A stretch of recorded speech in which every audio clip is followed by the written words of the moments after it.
Good morning, praise the lord. નિશ્ચય દરેક માણસ આભાસ રૂપે હાલે ચાલે છે. નિશ્ચય તે મિથ્યા ગભરાય છે, તે સંગ્રહ કરે છે અને તે કોણ ભોગવશે એ તે જાણતો નથી. ગીતશાસ્ત્ર તેનું 39મું ગીત અને તેની 6ઠ્ઠી કલમ 1થી 13 સુધી જોવા માટે પ્રયાસ કરજો. આજનો વિચાર ખ્રિસ્તમાં અતિ પ્રિય વાલા મિત્રો, પ્રભુ ઈસુ ખ્રિસ્તના સુમધુર નામમાં, મહાન અને ગૌરવી નામમાં ફરીને એકવાર આપ સર્વને આજની સવારની પ્રેમી સલામ. ઘણીવાર માણસ પોતે શું કરે છે, ક્યાં જાય છે, એનું પરિણામ શું આવશે એ કશું જ એ જાણતો નથી. તેમ છતાં પણ બસ બે મકસદ, બે ફામ જીવીએ જાય. ગાડરીઓ પ્રવાહ, ટોળાબંધી, એક આભાસ રૂપે જે કલમમાં કહ્યું છે એ પ્રમાણે મિત્રો, માણસને જાત જાતની બીક અથવા તો ભય છે.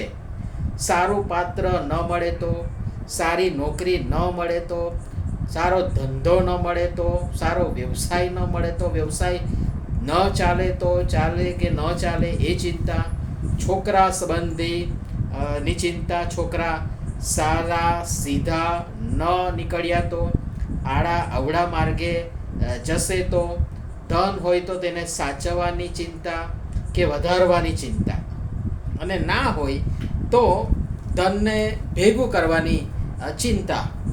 લિસ્ટમાં આપ બીજું ઘણું બધું આમાં સામેલ કરી શકો છો, એડ કરી શકો છો અને એમાં ઉમેરી શકો છો. ભય અને બીકમાં માણસ મટી મશીન બની ગયો છે, યંત્રવત બની ગયો છે. ના બાળકોને સમય, ના ઘરનાઓને સમય, બસ ભાગમ ભાગ, દોડા દોડ.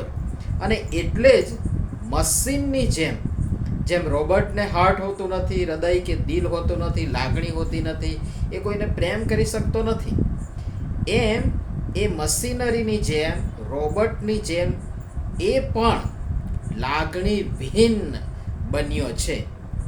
બચપનથી જુવાની એ ભણવામાં, અને જુવાનીથી વૃદ્ધ થતાં નોકરી, ધંધો, વ્યવસાય, કારકિર્દી અથવા તો કાર્યક્ષેત્રમાં ભેગું કરવામાં, ના ગમતું ખાધું, ના હર્યા ફર્યા. ચાલો હવે થોડું ઘણું ભેગું થયું તો મનગમતું ખાઈ નથી શકતા કે મનગમતું પી નથી શકતા. તીખું નહીં, મીઠું નહીં, તળેલું નહીં. શરીર ક્ષીણ થવાથી અને શરીર ક્ષીણ થઈ ગયું તો મનગમતું આપણે ખાઈ શકતા નથી. બાળકો હવે સારું રાખતા નથી, તરછોડે છે, હળદૂત કરે છે, બોલતા નથી, ક્યાંક તો અને બોલે છે તો અગન ગોળા વરસાવે છે, ક્યાંક તો મારે પણ છે.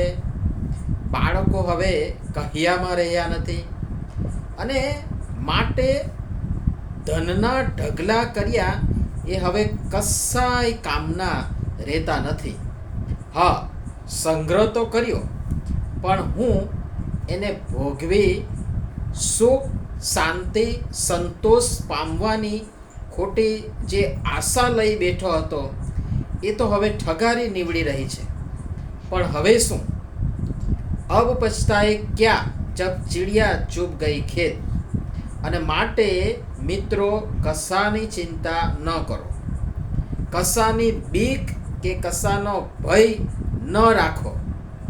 બસ દેવની બીક અને દેવનું ભય રાખો, દેવ પર વિશ્વાસ રાખો, અને તમે જોશો કે દેવ તમારી કેટલી બધી ચિંતા રાખે છે અને તમારી કેટલી બધી કાળજી એ લઈ રહ્યા છે, જે તમને સંભાળે છે. જે સમયે જે મળે એનાથી સંતુષ્ટ રહીએ, અને જે છે જ નહીં, જે નથી એને મેળવવામાં જે છે એને માણવાનો આનંદ તથા સમય ના ગુમાવો. આકાશના પક્ષીઓને જુઓ, નથી વાવતા કે નથી લણતા, છતાં આકાશમાંનો બાપ તેમને મેળવી આપે છે. તો ભલા માણસ, તું સીધને અવિશ્વાસ આણે છે. દેવ પર ભરોસો રાખ અને તેમના પર જ નિર્ભર રહે. અને પ્રભુ આ બધી બાબતો સમજવાના માટે આપણ સર્વને તેમની કૃપા આપો. આમીન. તારીખ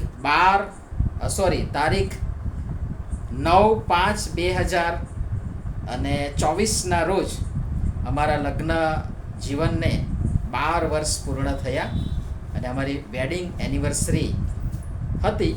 અને એ નિમિત્તે ઘણા બધા મિત્રોએ દેશના, ગુજરાતના અને પરદેશના ઘણા બધા મારા વાચક મિત્રો અને જેઓ મારો યુટ્યુબ વિડીયો જોઈ છે એ તમામે મને અઢળક શુભેચ્છાઓ પાઠવી.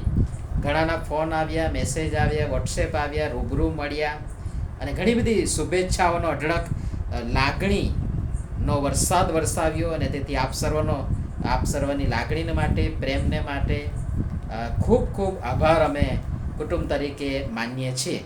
જોકે આજે અમારી ગઈકાલે વેડિંગ એનિવર્સરી હતી, પણ મારા પત્ની નૈના એ મહિલા સંગતની અધિવેશનમાં અમદાવાદમાં છે અને તેથી એની સેવામાં છું. હું અત્યારે અહીંયા બાળકો સાથે અમે ફિલ્ડમાં છીએ. અને મિત્રો, સેવા આવી છે. અમારું કામ કુટુંબો બાંધવાનું છે, જીવનો બાંધવાનું છે, પ્રભુની અને પ્રભુની વાડી બાંધવાની છે. અમે બધા પ્રસંગો મંડળીના, કુટુંબોના જે અમારા નથી છતાં પણ અમારા પોતાના કરીને અમે સાચવીએ છીએ. પણ ઘણી બધી વખત અમે અમારા પોતાના જે સંબંધો હોય એને સાચવી શકતા નથી. અને સાથે રહેવાનો આનંદ, અમારા પોતાના કુટુંબોમાં પણ આવા ઘણા બધા પ્રસંગો આવતા હોય છે, એને પણ અમે માણી શકતા નથી, સમય આપી શકતા નથી. સેવામાં આ ભોગ આપવાનો થાય છે. તેમ છતાં પણ ઘણા બધા મિત્રો આ સેવાને સમજી શકતા નથી, સેવકોને સમજી શકતા નથી, એમના સ્વાર્પણને સમજી શકતા નથી. અને મારી વાહવાહ કરવા માટે આ બધી બાબતો નથી જણાવતો, પણ સેવકો પ્રત્યે આપણે થોડી કુણી લાગણી અપનાવીએ, સ્વીકારીએ, એમને માન સન્માન આપીએ, એમનો આદર સત્કાર કરીએ, એમને સહકાર આપીએ. અને કમસે કમ કંઈ ના કરો તો કમસે કમ એમને કનડશો નહીં, એને હેરાન કરશો નહીં અને એમના માટે કમસે કમ પ્રાર્થના કરીએ. એ જ મારી આપ સર્વને વિનંતી છે. ફરીને એકવાર આપ સર્વના અભૂતપૂર્વ પ્રેમને માટે, સહકારને માટે, લાગણીને માટે, પ્રાર્થનાને માટે અને આપ સર્વના સહકારને માટે ફરીને એકવાર અમે સેવક પરિવાર તરીકે આપ સર્વનો આભાર વ્યક્ત કરીએ છીએ. પ્રભુ આપ સર્વને પુષ્કળ આશીષ આપો. આમીન. ધન્યવાદ.